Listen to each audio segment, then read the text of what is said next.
She pointed a gun at me, right in my own front yard in broad daylight. I'm not exaggerating. The HOA president, the self-proclaimed queen of the neighborhood, stood less than 10 feet away, hands trembling but finger locked tight on the trigger. Behind her, her $100,000 pink BMW lay crushed beneath the massive oak tree that had fallen from my yard during last night's storm. Neighbors peeked from behind curtains, some recording on their phones. And me, I didn't move. No fear, no rage. Just that strange, steady calm that comes from experience. Because this wasn't the first time someone had pointed a gun at me. The only difference was, this time the person shaking in front of me wasn't a criminal. She was a homeowners association president who thought her petty rules could intimidate a man who used to stare down real threats for a living, a man who once ran the Federal Bureau of Investigation. And she was about to learn one very expensive lesson: never point a gun at the wrong man. Before we dive in, tell me where you're watching from and what time it is there. And don't forget to subscribe for more crazy HOA drama and revenge stories like this one. When I retired from the Bureau, I promised myself one thing: peace. No more stakeouts, no more red-eye flights to Washington, no more midnight phone calls about threats I couldn't ignore. I wanted grass under my feet, a steady morning coffee, and a life where the only thing I had to track was the growth of my lawn. That dream led me to Hawthorne Ridge, a quiet, picture-perfect neighborhood with neat cul-de-sacs, freshly painted mailboxes, and smiling families who waved as if they were auditioning for a real estate brochure. It looked like the kind of place that never made the news clean, calm, controlled. The irony, of course, is that control is the seed of chaos. Within 48 hours of moving, a notice appeared on my front door. Welcome to the community. Please ensure all trash bins are color compliant and stored out of public view. Violations may result in fines. Signed, Karen Hollingsworth, HOA president. The name rang like a warning bell. Every neighborhood has one, the ruler without a crown, the person who treats bylaws like scripture and believes power comes from paperwork. But Karen wasn't just another overzealous neighbor. She was the kind of person who thrived on control. A short, sharp-eyed woman in her mid-50s, she walked with the authority of someone who'd memorized every rule and weaponized each one. When she introduced herself, she didn't shake my hand, she inspected my yard. "You'll need to trim that hedge to regulation height," she said, squinting at a bush that had existed longer than most marriages. "We maintain uniform aesthetics here." I smiled politely. "Of course.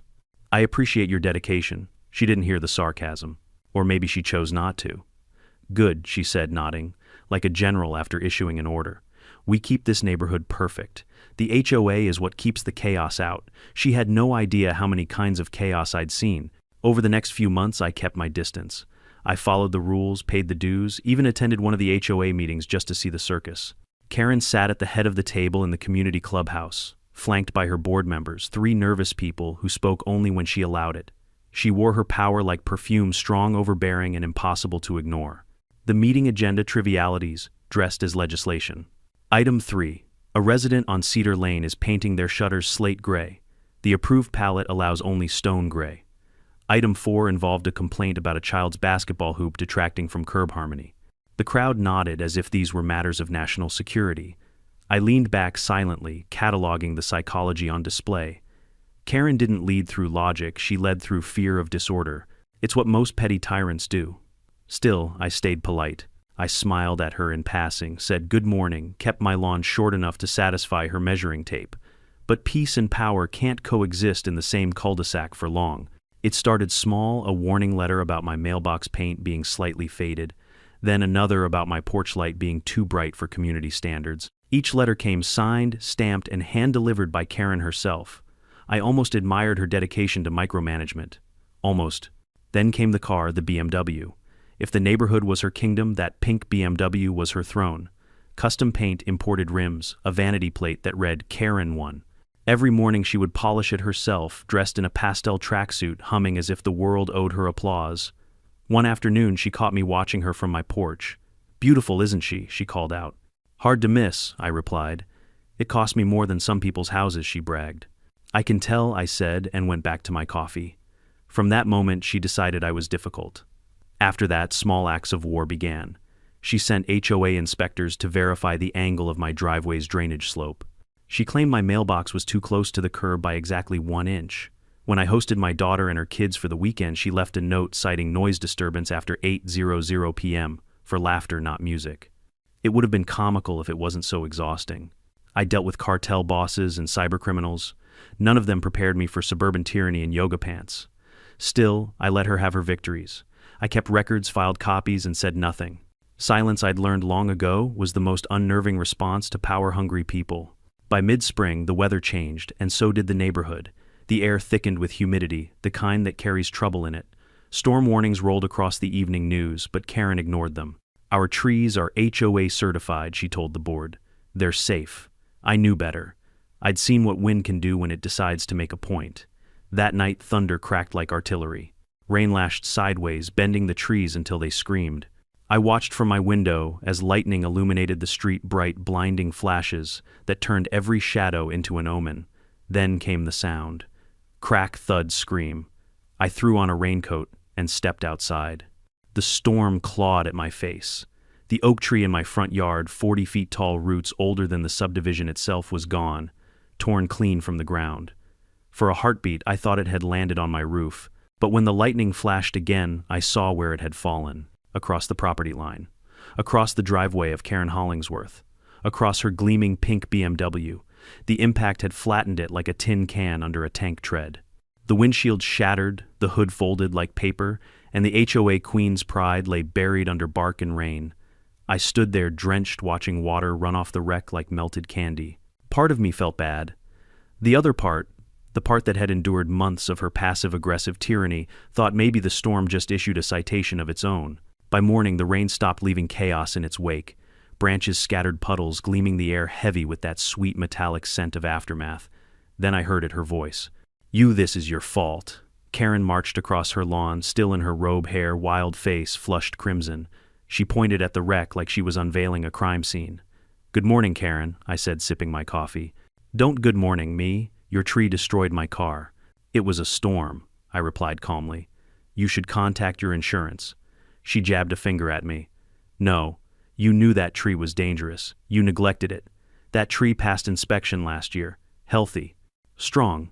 Acts of God aren't my liability." She gaped at me as if I'd spoken another language. "I'm the HOA president," she snapped. "You'll pay for this. I'm sure the insurance company will be thrilled to hear your ruling," I said, turning back toward my porch. The sound she made wasn't human, it was frustration distilled into a single shriek. The rest of the day was theater. She took photos, screamed into her phone, and even staged a community meeting right there on the curb.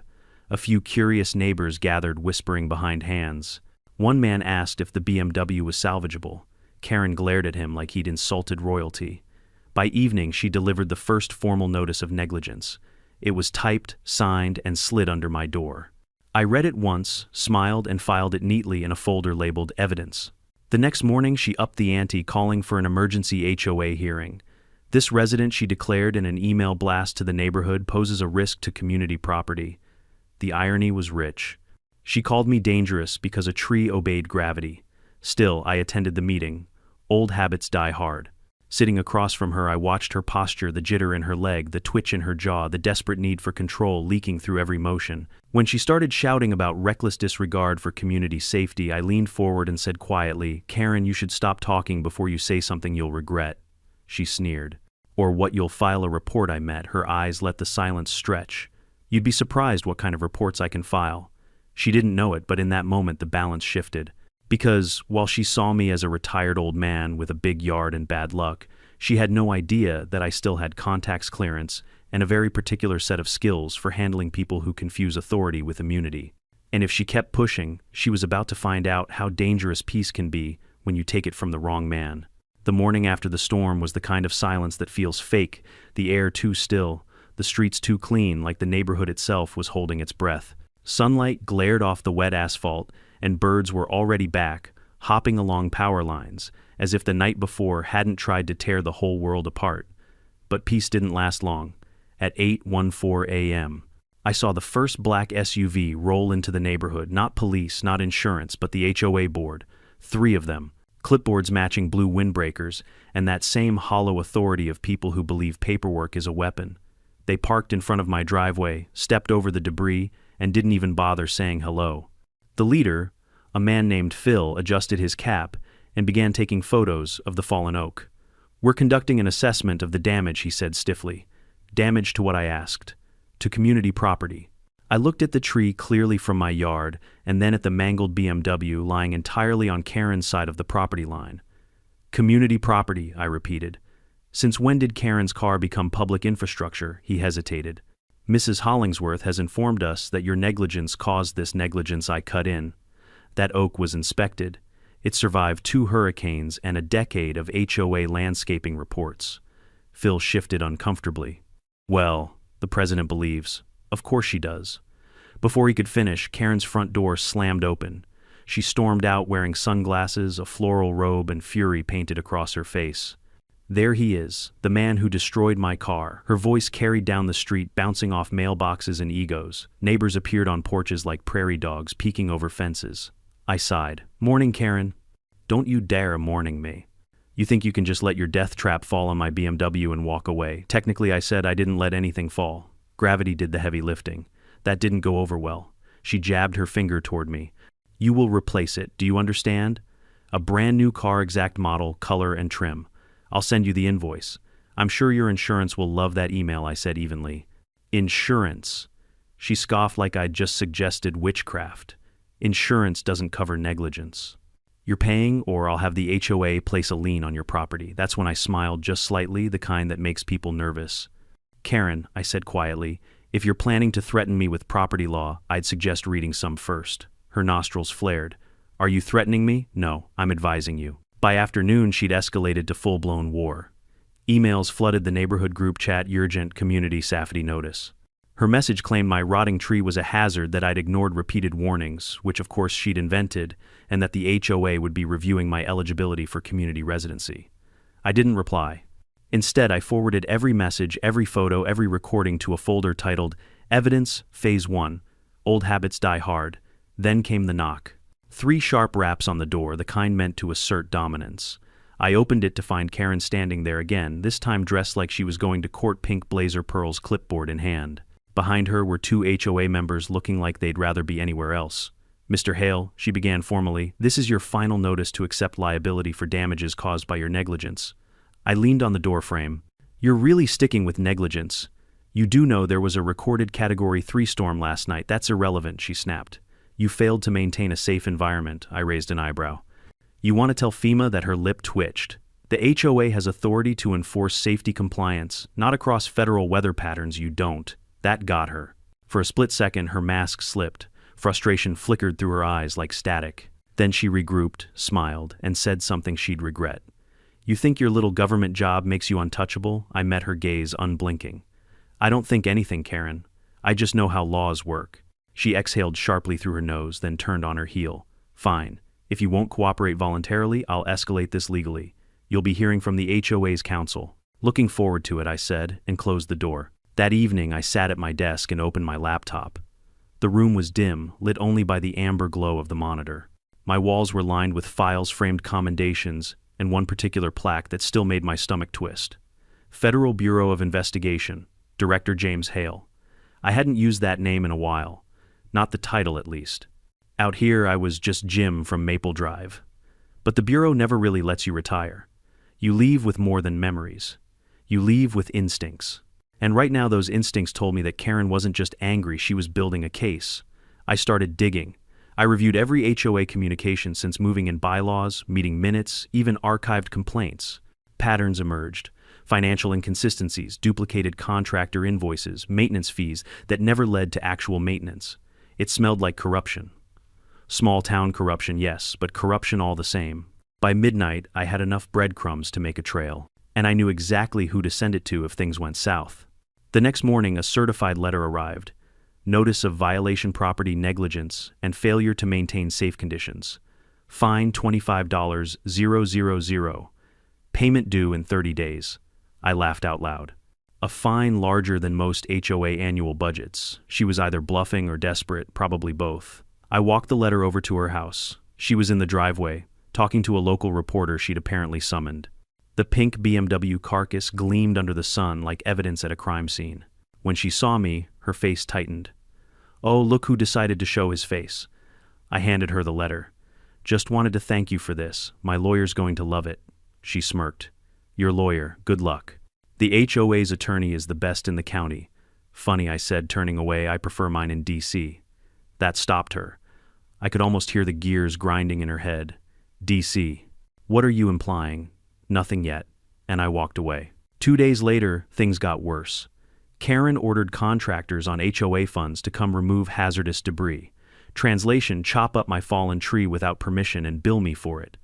I stepped outside as the chainsaws fired up. Touch that tree and you're trespassing, I said, voice calm but cold. We have HOA authorization, one of them muttered. You have Karen's authorization, not mine. You might want to check which one actually owns the property before you start cutting. They froze. Karen came marching down her walkway, phone in hand. He's obstructing cleanup. Get back to work, ma'am, the contractor said nervously. He says it's his land. His land is our land, she barked. Everything within this neighborhood is under HOA jurisdiction. I stepped closer, lowering my voice so only she could hear. Karen, you just said that on camera. Her face paled. What camera? I pointed to the small black dome mounted on my porch. Smile. That night she slipped a note under my door, handwritten this time. You've made a very dangerous mistake. I'm not afraid of you. I stared at the words for a long time. Not afraid. That was a lie. People who aren't afraid don't write notes in the dark. Still, something about it made the air feel heavier, the neighborhood quieter. Karen wasn't just angry anymore. She was desperate. And desperate people, I'd learned that the hard way, are unpredictable. I locked the doors, double-checked the cameras, and sat by the window with the kind of unease I hadn't felt since my bureau days. Because deep down I could sense it. This war with the HOA president wasn't about money anymore. It was about control, and control once threatened always bites back. The next few days turned the neighborhood into a stage play written by lunatics. Every morning Karen strutted up and down the street, phone in hand, documenting evidence for her case. She'd pause in front of my driveway, zoom in on the stump where the oak had stood, and narrate like she was filming an episode of HOA Crime Watch. This, she'd say, in her shrill command voice, is the property of a resident who endangered the entire community with his negligence. The HOA will not tolerate this. Sometimes I'd wave from my porch. That only fueled her fury. By the third day, she'd printed full-color community safety bulletins featuring a photo of the fallen tree and distributed them to every mailbox. Across the top, in bold red, dangerous homeowner alert, failure to comply with HOA standards. She even stapled one to the clubhouse notice board. It was comical right until I saw the fine print, pending board review, possible expulsion from the community. Expulsion. From a neighborhood I legally owned property in, I let out a laugh so sharp my dog barked. Karen wanted war. Fine. But she wasn't ready for the kind that didn't involve megaphones and flyers, the kind that operated quietly, methodically, and legally. That evening I attended the emergency HOA meeting she called to discuss the tree incident. I wasn't required to show up, but curiosity and maybe a little mischief got the better of me. The clubhouse was full. Dozens of neighbors, half angry, half entertained. Karen sat at the front like a dictator behind a folding table, gavel in hand. She even had a projector showing photos of her crushed BMW as if it were evidence of a crime. Order, please, she barked, though no one was talking. We are here to determine disciplinary action for the resident at 172 Maple Drive. I raised my hand. That's me, I assume. She gave me a thin smile. Yes, you may speak, briefly. Generous of you, I said, standing up. For the record, the fallen tree was inspected healthy and legally categorized as an act of God. Your insurance should. Don't you dare hide behind insurance, she cut in. This was willful neglect. You endangered my property, and by extension this community. I wasn't aware BMWs counted as community property, I replied dryly. A few neighbors chuckled. Karen slammed the gavel. Enough. You think this is a joke. Honestly, Karen, I said, leaning forward, I've seen hostage negotiations that were less dramatic. Her face flushed crimson. That's it. Effective immediately, I motioned to fine you $50,000 and suspend your community privileges. Phil, the nervous board member beside her, cleared his throat.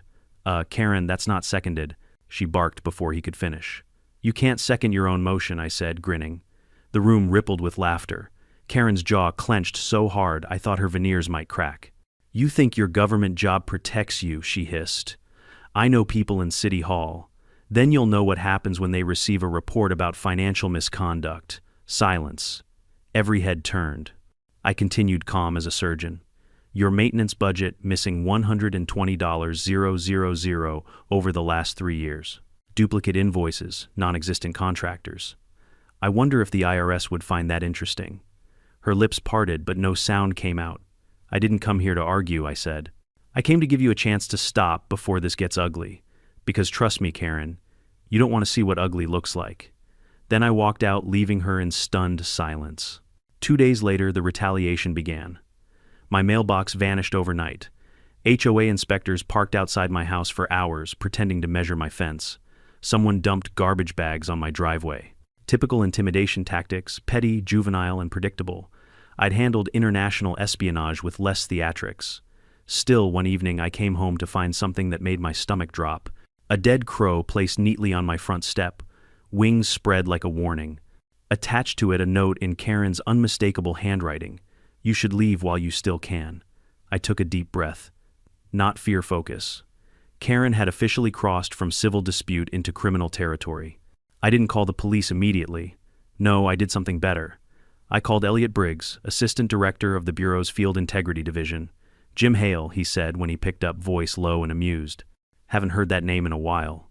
You finally missed the paperwork. Not quite, I replied. Got a local HOA president who thinks she's above the law. I might need a background check run quiet and fast. He chuckled. You always did find trouble in strange places. Send me what you've got. By midnight, I had it. Her file. Turns out Karen Hollingsworth wasn't just a suburban tyrant. She'd been fined twice before for fraudulent accounting during her time as treasurer in another neighborhood's HOA. Both times, she'd settled privately to avoid criminal charges. She'd simply moved to a new state and reinvented herself. I smiled. Old patterns die hard. The next morning, I printed the documents and slid them into an envelope marked HOA Board, confidential. Then I left it on the clubhouse doorstep before dawn. By afternoon, the neighborhood was buzzing. Phil and the others looked shaken. Karen was livid. She stormed up my driveway just as I was watering the lawn. You think you can smear me, she shouted. You have no idea who you're dealing with. Oh, I think I do, I said calmly.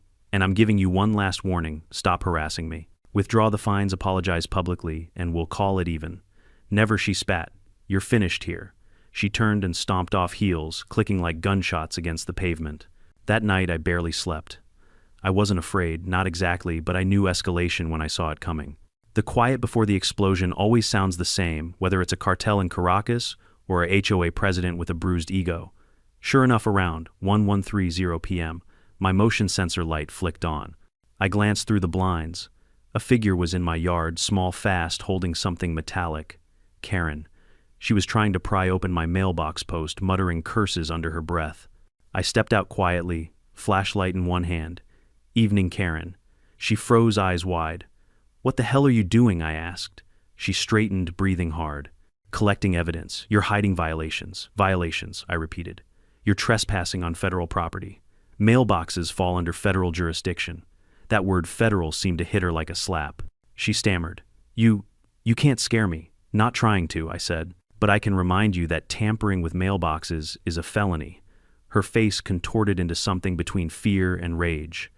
You think you're untouchable because you were some cop. I took a step closer, lowering my voice. Not a cop, Karen. I was the one who trained them. Her expression flickered. Just for a second, she looked like she'd realized what kind of storm she'd summoned. But pride's a powerful drug. Get off your high horse, she hissed, retreating toward her yard. This isn't over. I watched her disappear into the shadows, and the night swallowed the sound of her footsteps. The next morning, her house looked different. Curtains drawn. No BMW carcass in sight, probably towed away at last. The HOA sign in her yard was gone. For a brief moment, I wondered if she'd finally backed down. Then, just before noon, I found a small box on my porch. No note, no address. I opened it carefully. Inside, a single bullet. Shiny, polished, deliberate. I stared at it for a long moment, the weight of irony settling in my chest. Karen had officially declared war. And unfortunately for her, she just declared it on someone who'd made a career out of ending them. There's a particular kind of quiet that happens right before violence, a strange, suffocating stillness that presses against your ribs. I'd felt it hundreds of times before standing in hostage rooms and on tarmacs lit by floodlights. But feeling it again in my own front yard under the manicured shadow of a neighborhood oak tree was something new. It started that morning at 9:17 a.m. I remember because my coffee was still hot, and the morning sun hadn't yet burned away the dew on the grass. I was inside reading the newspaper when the sound of tires screeching ripped through the silence. I looked up to see Karen's white Range Rover skid to a stop in front of my house. She jumped out, red-faced and trembling, gripping a manila folder stuffed with papers. "Get out here, Hale," she shouted, voice breaking the calm like a siren. I opened the door slowly. "Morning, Karen. Can I help you?" "You think this is a joke?" She waved the folder at me. "You've been spreading lies about me. Those forged documents you left for the board, do you really think you can ruin me?" I stepped onto the porch, hands, visible tones steady. "I didn't forge anything. The evidence came from public records and 2 prior HOAs you worked for. All factual, all verifiable." She blinked, furious tears burning behind her sunglasses. You think you're smarter than me? Because you used to be some big-shot federal agent. This isn't the FBI anymore, this is my neighborhood. I took a slow sip of coffee. "You should stop shouting. You're shaking." That set her off. "Don't patronize me," she screamed. "I'm not afraid of you," but her eyes said otherwise. Fear and pride are siblings, they look alike when cornered. She dropped the folder onto my lawn, scattering photos and papers. "I have witnesses. I have proof. You've been stalking me. Proof of what exactly? That you threatened me. You harassed me. She paused, trembling, then reached into her handbag. And that's when I saw the glint of metal. The world narrowed. My training kicked in before my mind could. My heart didn't race. It slowed. My vision tunneled into precision. She pulled out a small, silver handgun, compact, polished, civilian, legal maybe, but her grip screamed amateur. She held it too high, one hand shaking the barrel, bouncing with every breath. The neighbors froze. One man across the street ducked behind his car. Another woman screamed. "Karen, what are you doing? Put that down," I said quietly. "You're making a mistake you can't undo." "Don't talk to me like that," she shrieked. "You destroyed my car. You ruined my reputation. You think you can humiliate me and get away with it, Karen," I said again, keeping my tone level. "Look at your hand. You're trembling. If your finger slips, someone dies. Probably not who you think." She took a step closer, the muzzle now only 6 feet away. "I'm warning you. You already warned me. 3 times, I said softly. "That's how many emails you sent threatening to make me pay. I've logged them all. And now you're on camera." Her eyes flicked toward my porch, the black dome camera blinking red. That's when the panic set in. "Turn it off," she screamed, waving the gun. "Turn it off right now." "I can't," I lied. "It uploads directly to the cloud." Her voice cracked. "You're lying," maybe I said. "But do you really want to test it?" The tension snapped like a stretched wire. She screamed and fired, not at me but into the air. The sound split the quiet suburb like lightning. Birds scattered. A car alarm wailed. I didn't flinch. I just stood there, coffee cup still in hand. "Jesus, Karen," I muttered. "You just committed a felony." Her breathing quickened. Her lipstick smeared across her teeth. "You think I care I'm not going to prison because of you? Then stop digging your hole." She hesitated, a long, shaking pause where I could almost see the calculation behind her rage. Pride fought fear in her eyes, and pride won. She aimed again. "Apologize for what? For ruining my life." "I didn't ruin it, Karen," I said quietly. "You just finally met someone who didn't bow to it." Her finger twitched. I prepared for the shot, not to dodge, but to move fast enough to make sure the next one didn't hit someone else. Then, mercifully, the cavalry arrived. The first sound was the siren, faint, then close, then blindingly loud. Blue and red lights washed over her yard. A patrol cruiser screeched to a halt behind her Range Rover. 2 officers jumped out, guns drawn, shouting commands. "Drop the weapon." Now Karen froze, torn between defiance and self-preservation. "This is private property," she screamed. "He's trespassing. He threatened me, ma'am." "Drop the gun," one officer repeated. For a second I thought she might turn it on them. But something, maybe survival, maybe the weight of years of entitlement cracking under reality, made her crumble. Her knees buckled. The gun fell onto the grass with a dull thud. An officer kicked it away and grabbed her wrists, snapping handcuffs around them. "You're under arrest for brandishing a firearm and discharging a weapon within city limits." She twisted, shouting, "You can't arrest me. I'm the HOA president." "Not anymore," I said softly. They put her in the back of the cruiser, still shouting, still demanding her rights. The crowd gathered, phones recording. For once no one spoke in her defense. As the car drove away, Phil from the HOA approached me, pale and sweating. "Jim, we didn't know she'd—" "You did," I said, cutting him off. "You just didn't want to see it." He nodded weakly, muttered something about resigning, and stumbled off. I looked down at the grass, at the spent shell casing glinting in the sunlight. I knelt, picked it up, and held it between my fingers. The smell of gunpowder still hung in the air. I'd kept calm through hostage crises, bomb threats, and undercover operations. But somehow watching a middle-aged HOA president spiral into violence over her own ego felt heavier. Maybe because this time there was no villain in a mask, just a woman so drunk on authority she forgot what laws actually were. That night, the neighborhood was alive with gossip. Some said she'd been under stress. Others whispered about medication, menopause conspiracies. Everyone had an explanation except the truth. That power, when left unchecked, breeds delusion. I sat on my porch, bourbon in hand, listening to the wind move through the empty branches where my oak used to stand. The cameras blinked quietly, red lights steady, capturing the stillness that followed chaos. My phone buzzed. A text from the local precinct.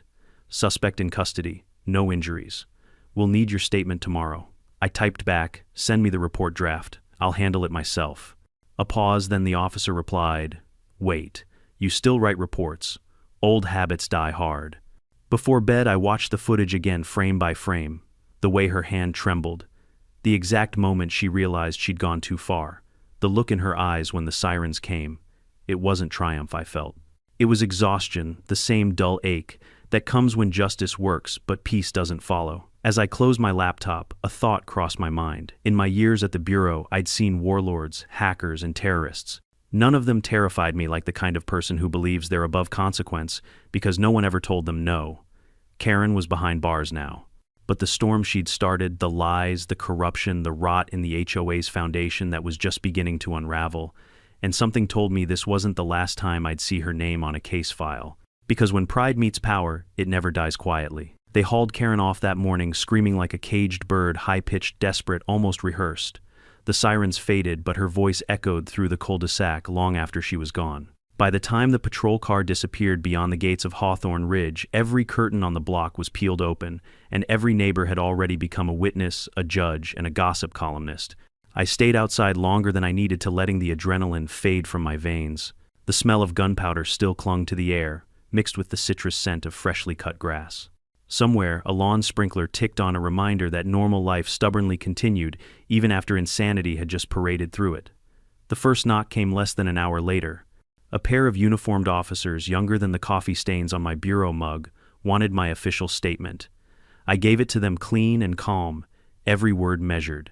They thanked me, promised to keep me updated, and left looking half awed, half intimidated. Word travels fast in law enforcement circles. By afternoon, the precinct already knew who I used to be. I thought that would be the end of it. It wasn't. By the next morning, the HOA had gone into damage control mode. An email blast hit every resident's inbox at 6:02 a.m. The HOA board is aware of the unfortunate altercation involving our president, Mrs. Hollingsworth.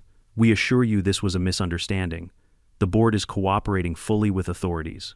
Misunderstanding, I muttered, sipping coffee. Right, because accidental gunfire is just Tuesday in suburbia. 10 minutes later, a local news van rolled up the street. Then another. Reporters had smelled blood. The story hit the morning feed, HOA president arrested for pulling gun on neighbor after storm damage dispute. There it was. My driveway, my porch, my name, blurred out but unmistakable. And Karen, mid-scream, handcuffed, hair disheveled, splashed across every thumbnail. By noon, the HOA meeting chat exploded with panic. Some residents demanded her resignation. Others, the loyal few, claimed I'd provoked her. One even suggested I had planted the camera footage. That last one made me laugh. Paranoia spreads faster than truth. That afternoon, a black SUV parked in front of my house. Not the police this time. 2 men in suits stepped out, no name tags, no nonsense. Mr. Hale, the taller one, asked. Depends who's asking, I said. He showed a badge. Federal Bureau of Investigation. I smiled faintly. Took you long enough? Sir Assistant Director Briggs sent us. He said you might need some help tying loose ends. Elliot Briggs, old colleague, sharper than a razor, and one of the few people still in the Bureau I trusted. If he'd sent a team, it meant one thing. The situation had escalated beyond local police drama. The agent stepped inside, scanning the room with quiet efficiency. We reviewed the footage you uploaded. She's in deep trouble, sir. Illegal firearm possession, discharge within a residential zone, and multiple threats. But that's not all. They handed me a folder. Inside were financial statements, bank transfers, HOA budgets. My eyes narrowed. She was embezzling. More than that, one agent said. There's evidence of kickbacks from a construction company contracted for community upgrades, fake invoices, ghost projects. Looks like she's been moving money through multiple HOAs for years. I leaned back in my chair. How much? Upwards of 300,000 across 3 states. I whistled softly. And to think she yelled at me for not trimming my hedges. The agents cracked half smiles. We're setting up a joint task force with the state attorney. The media attention actually helps keeps her from pulling strings quietly. Good, I said. Let's make sure she doesn't wriggle out of this one. Over the next week, the neighborhood transformed into a circus. Reporters parked outside like vultures.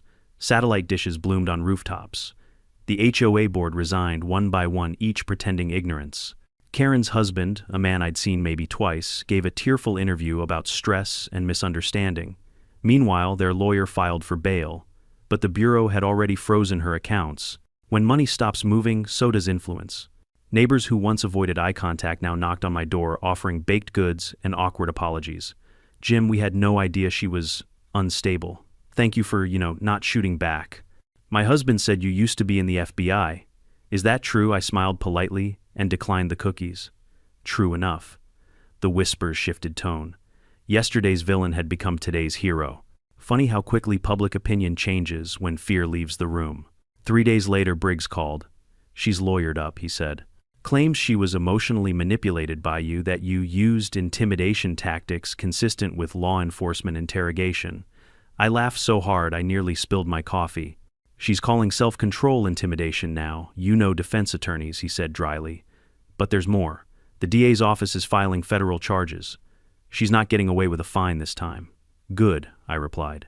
Because I'm not letting her drag the whole neighborhood down with her. Briggs paused. You could stay out of it, Jim. You're retired. No one expects you to keep fighting these battles. Yeah, I said quietly.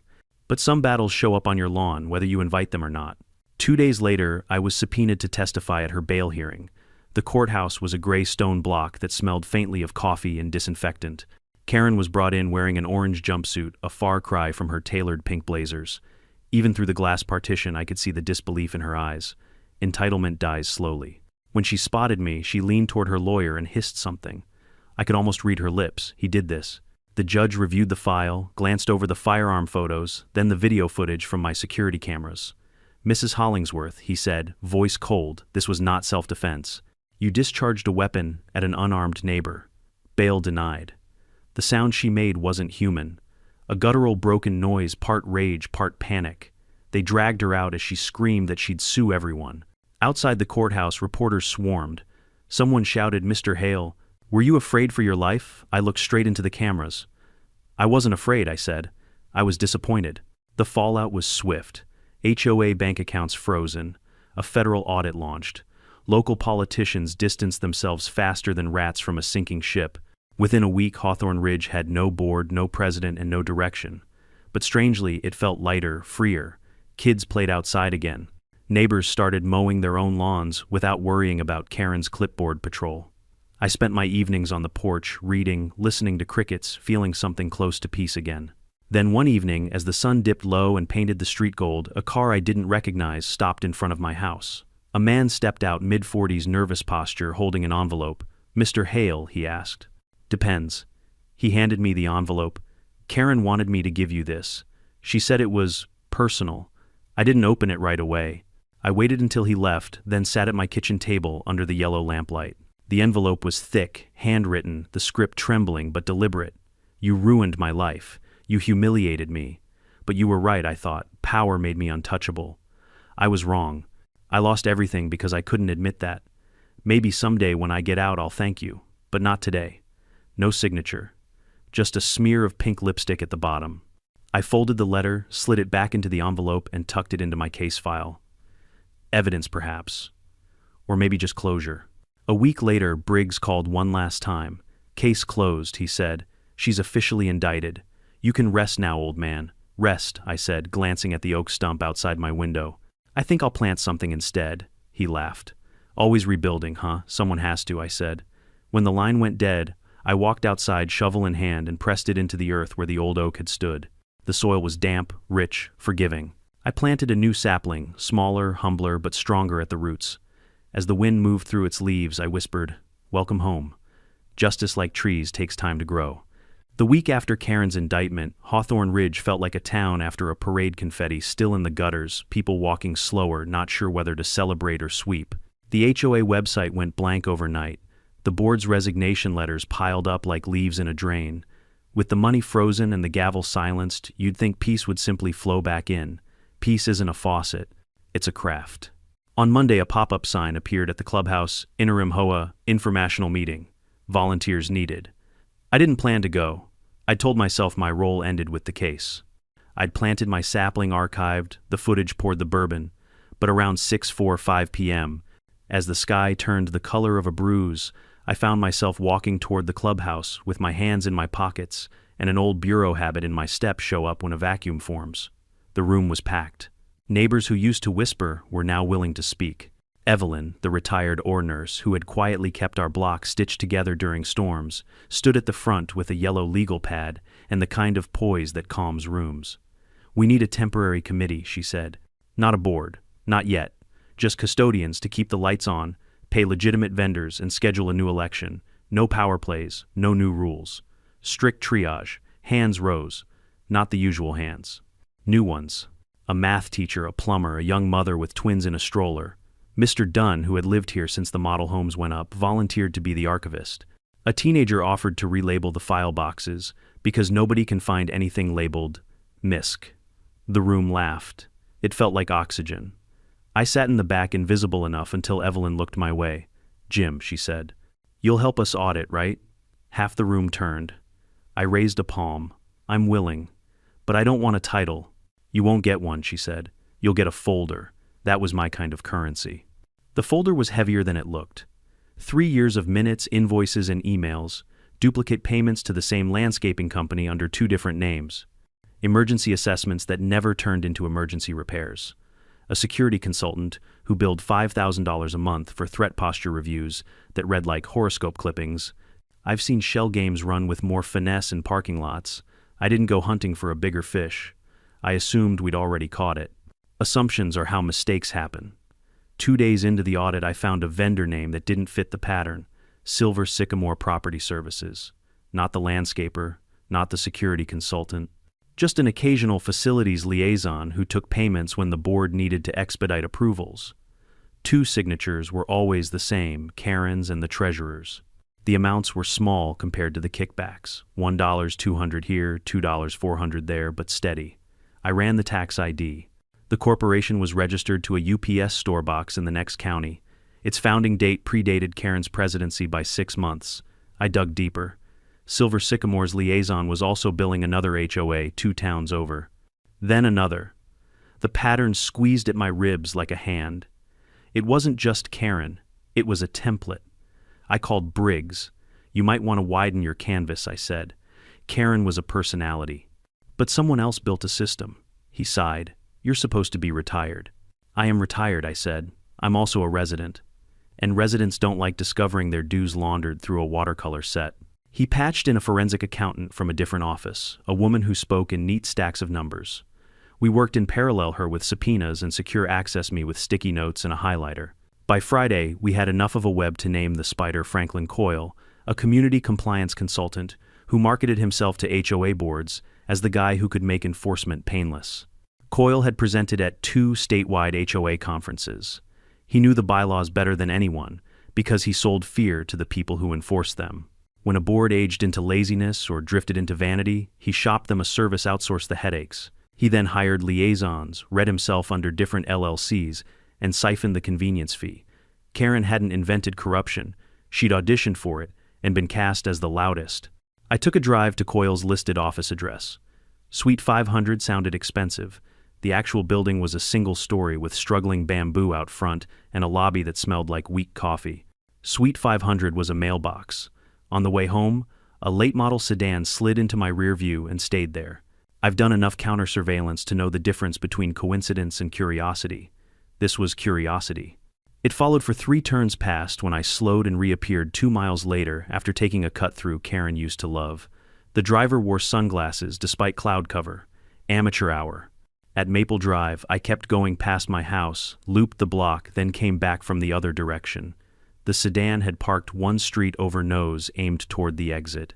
I took a photo of the plate and texted it to Briggs, Stringer, or Coyle. His answer came back fast: neither. State level, nobody tied to a lobbying firm. The kind that rents cars to be forgettable. So the system had a publicist. Good. Let them watch a neighborhood become unmarketable for grift. Sunday afternoon, we held an open audit in the clubhouse. We set up long tables, stacked the files by year, and invited anyone to look. Transparency isn't glamorous. It's fluorescent lighting, bad coffee, and a sign-in sheet. But it starves paranoia. People came. They read. They ask questions like grown-ups. The teenager relabeled the misc boxes as contracts, unclear receipts, duplicate things that make us ask why. The labels did half the work. Halfway through, a man in a charcoal suit walked in like he owned the carpet. Mid-50s hairline negotiating its exit confidence turned up 2 clicks too high. He introduced himself as Gavin North, a regional advocate for community associations. His smile was all canines. "I'm here to help you transition," he said, distributing glossy pamphlets. "We work with associations during leadership changes to ensure stability. We can appoint an interim management company, streamline your enforcement, and keep assessments flowing." "Assessments are frozen," Evelyn said pleasantly. "We're buying time, not services." He kept smiling. "Frozen assessments damage property values. Homeowners panic. Vendors sue. I can make that go away." "Can you make away the duplicative invoices?" I asked from the back. His eyes slid toward me. "And you are a resident with a folder." "Ah, the former lawman," he said lightly. "Saw you on the news. You're popular with a certain kind of audience." "I prefer neighborhoods to audiences," I said, "and I prefer numbers to adjectives." "Why did Silver Sycamore bill us on the same day it billed Ridgeview Estates?" For a fraction of a second, his smile stopped being a choice and started being work. "Who?" he said, feigning a squint at the label. "Coil Shell," I said. "Your firm has represented 3 of his clients. One sued an HOA into handing him enforcement consulting after a manufactured violation spree. Same playbook, same stationery." Gavin's voice softened, becoming the tone salesmen use when they'd like you to sleep through the next part. "You're connecting dots that don't connect." "Maybe," I said. "Or maybe you brought your own string." The room had stilled. The math teacher took out her phone and started filming, not for the internet, but for the minutes. Gavin saw the lenses shift. He flipped his pamphlet stack closed. "I'll be in touch," he said. "No," Evelyn said. "We'll be in touch. Through counsel." He left without looking back. The door breathed when it closed. We didn't cheer. We went back to our piles. Monday morning, the county posted our special election date. 3 weeks. Evelyn asked me to draft a neutral primer on what boards actually do and what they cannot. I wrote it the way I write reports, verbs first, no adjectives, bullet points that refused theater. We included a new bylaw proposal, no outside enforcement contractors without a 2/3 homeowner vote and a transparent competitive bid. The plumber suggested a conflict of interest clause. With teeth, any contractor discovered to be related to a board member voids the contract and triggers an automatic audit. The lobbyist sedan stopped showing up. A different car did a compact with a dented fender and a driver in a Union t-shirt who waved when I waved. I like being watched by people who also have to fix their own heat. 2 nights later, Briggs called again, his tone all business. "We served warrants this morning. Coil's servers are a museum of poor decisions." He kept everything. We found templated violation letters, plug and play down to, "Your mailbox is 1.5 inches non-compliant." He pitched fear as a product. Karen was a loud client, not the only one. "What happens to our neighborhood?" I asked. "You become a case study," he said. "The good kind. You rewrote the response manual. I thought of the teenagers' labels, the math teacher's phone, Mr. Dunn's archive boxes, Evelyn's legal pad. Manuals are made of small, boring pages. The best kind." Election day felt like a block party that had taken a seminar on governance. We set up a table for ballots, another for coffee, and a third for questions that took more than a minute. People asked what the reserve fund should be. Answer: months, not vibes. They asked how to appeal a violation. Answer: with photos, dates, no shouting. They asked if the board could ban pink cars. Answer: no, but taste can be taught bluntly by time. The results weren't close. Evelyn won. The math teacher won. The plumber won. The young mother won. Mr. Dunn lost by 2 votes and smiled bigger than the winners. He preferred archives to microphones. The teenager became technology chair by acclamation and refused a title. I shook hands, avoided cameras, and walked home under a sky that looked like it had been washed. At my porch, I stopped. A small envelope sat on the step. No lipstick this time. No bullet. Just a folded receipt from the county plant nursery and a note in a tight, careful script. "For the oak, I was wrong about everything but the weather. K. I tucked it into the file. Not as evidence, as sediment. That night, Evelyn emailed the first agenda. 3 items: unfreeze, essential payments adopt transparency rules, schedule a garden day. The third item mattered as much as the first 2. People who plant together defend together. Before I slept, I printed a 1-page memo for the new board, a gift from a man who has seen too many rooms with no windows. Never outsource enforcement to anyone who sells fear. Write rules you're willing to follow yourself. Publish everything. Assume the next president will be worse than you. Design for that. When in doubt, choose community over control. I left it on Evelyn's porch with a paperclip and a smile. I'd thought the twist would be Karen's arrest. It wasn't. The twist was realizing that her collapse left a larger outline on the pavement, one that could only be erased by a neighborhood deciding in 100 small ways to become unremarkable again. Power didn't vanish. It moved from a gavel to a garden, from a threat to a checklist, from a single voice to a quorum. That's the real play. The quiet one. The morning air carried the soft hum of lawnmowers and the distant bark of dogs, the kind of suburban symphony I hadn't appreciated in months. For the first time since I'd moved to Hawthorne Ridge, the neighborhood sounded normal. No shrill HOA emails, no threats folded into envelopes, no Range Rovers blocking driveways like declarations of war, just life quietly resuming. It had been 6 months since Karen's arrest. In that time, the HOA had rebuilt itself from the ground up. Evelyn's leadership turned the chaos into collaboration, and people who once feared board meetings now showed up with snacks and folding chairs. The bylaws were rewritten, the budget audited, and a new rule introduced: no one person could serve more than 2 consecutive terms. Power by design now had an expiration date. The first community event under the new system wasn't a meeting or an inspection. It was a garden day. Neighbors gathered with gloves and shovels, replanting flowers around the clubhouse and trees along the sidewalks. The symbolism wasn't lost on anyone. For years, the HOA had been obsessed with trimming, pruning, restricting. Now it was about growth. I didn't sign up officially, but I showed up anyway, as usual, quietly. I helped an older couple dig a hole for a magnolia tree, held the post steady, while the plumber's daughter tied it upright with twine. When the last sapling was planted, Evelyn came over, wiping dirt from her hands. "You planted yours yet?" she asked, nodding toward my house. I smiled. "Planted and thriving. It's got more backbone than the last one." She laughed softly. "Good. Maybe we all do now." The following week, I got a call from Briggs. "Thought you'd want to know," he said. Coyle pled guilty. I set my coffee down. To what wire fraud, tax evasion conspiracy to defraud homeowners associations? He flipped on 2 lobbyists who ran the scam with him. He'll do 5 years, maybe more. And Karen, 2 years for brandishing and discharge plus restitution for the embezzled funds she helped move. She's cooperating too. Looks like prison taught her humility. I chuckled. Or maybe she just found a better audience to perform for. Either way, he said, "You're officially off our radar. You can go back to being retired now." "Briggs," I said, "I don't think people like me ever really retire. We just trade gunfire for gardening." He laughed. "Try not to interrogate the roses, Hale."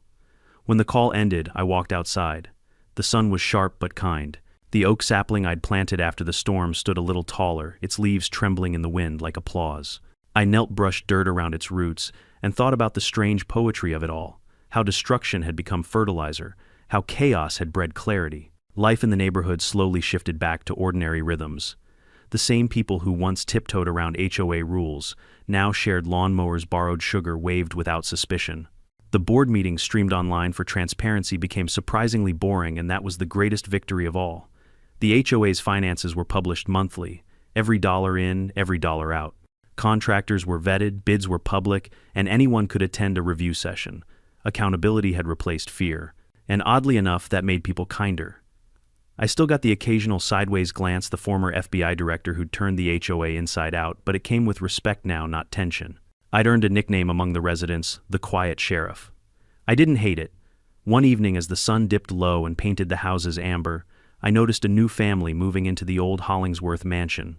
A young couple, 2 kids, a golden retriever. No Range Rover, no smug smiles. Just people trying to start fresh. The irony wasn't lost on me. The house that once symbolized control and intimidation now hosted laughter echoing off its freshly painted walls. The pink BMW had been auctioned off months earlier, replaced by a simple silver SUV. Karen's empire was gone, sold to pay debts she'd once claimed she didn't have. Sometimes justice doesn't arrive in sirens, it shows up in escrow documents. A few weeks later, I received a letter. No envelope, just folded paper tucked inside my mailbox. The handwriting was unmistakable, clean, deliberate, too careful to be casual. Mr. Hale, you won't believe me, but I'm grateful now. Prison is humbling. The walls don't bend for titles or money. I had to share a cell with a woman who used to run a small-town post office. She told me she lost everything because she falsified one number in a shipment log. She looked at me and said, "Power isn't worth your peace." I finally understood what that meant. When I get out, I don't know where I'll live. Maybe nowhere near an HOA. But if you still have that tree, water it for me once. I want something I ruined to grow right. Karen, I read it twice. Not out of pity, but because buried beneath the pride and the regret was something real awareness. The kind most people only find when the walls close in. I folded the letter carefully and placed it in the same folder as her first note, the one with the bullet. From threat to apology. A complete arc. That night, the new HOA board hosted a small community dinner at the clubhouse. No tuxedos, no speeches, just barbecue laughter and a long folding table filled with homemade dishes. I stood near the back, content to observe. Evelyn tapped her glass. "Before we eat, I just want to say something short." Everyone quieted. "We've been through a lot," she said. "Storms, arguments, fear, and a few unexpected plot twists." The crowd chuckled. But this neighborhood survived because people stopped waiting for someone else to fix things. We took back our home, together. Applause broke out, genuine, not polite. Then she turned toward me. "And we owe a lot of that to someone who reminded us that justice doesn't have to be loud to be strong." I raised a hand modestly. "If anyone deserves thanks, it's Karen's ego. Without her, you wouldn't have rewritten the rules." Laughter rolled through the room. For once, it wasn't sharp or mocking, it was cleansing. We ate, talked, shared stories about how ridiculous things had gotten. Someone even joked about printing t-shirts. "I survived HOA Karen 2025. I said I'd buy one if they made it in black." Later, as the crowd thinned, Evelyn joined me outside. The night was warm, the crickets loud enough to make conversation optional. She handed me a glass of lemonade. "You could have left," she said. "After everything, why stay?" I thought for a moment. Because leaving doesn't teach anyone a lesson. And because peace doesn't happen when you escape the fight, it happens when you finish it. She nodded slowly. "You sound like someone who's been finishing fights for a long time." I smiled. "Maybe. But this one feels different. Less bullets, more roots." She glanced at the oak across the street, the one I'd planted. "Looks like it's taking. It'll outlive all of us," I said. "That's the idea." When I got home, I stood at the window and looked out over the quiet street. Porch lights flickered on one by one, kids' bikes lay in driveways, and somewhere down the block, a neighbor's sprinkler hissed in rhythm with the crickets. It wasn't dramatic, it wasn't cinematic, it was perfect. The chaos had burned away everything fake and left behind something real, a neighborhood that didn't need policing, just people paying attention. And as for me, I finally felt retired. Not because the world had gone soft, but because for once it didn't need saving. Still, I kept the files in a drawer. Old instincts like oak roots run deep. Power built on fear will always collapse under truth. Karen's downfall wasn't caused by a storm or a bullet. It was caused by believing control equals respect. In the end, the community didn't need revenge. It needed honesty, patience, and the courage to take back what belonged to everyone. If there's anything this story taught me, it's that justice doesn't shout. It grows quietly, like a tree rebuilding itself after lightning. The deeper the roots, the harder it is to shake. So, if you're watching this wondering what to do with your own Karen, the boss, the neighbor, the bully, remember, you don't fight tyranny with anger.